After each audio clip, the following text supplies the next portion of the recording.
Hello guys, this is Syed. A lot of people will ask me about how to develop the leadership. I will give you some tips for that.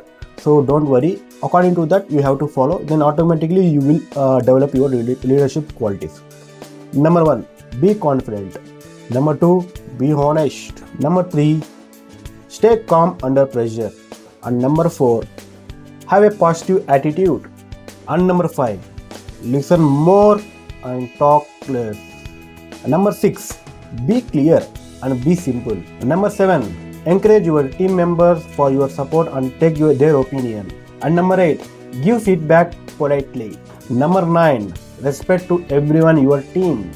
And number 10, appreciate when the work done by your team. Make appreciate.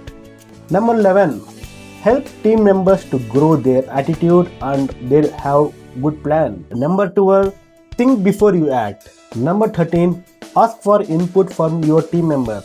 Number 14, take responsibilities. Number 15, set the clear goal. That's it guys. Based on given this information, you can become a good leadership.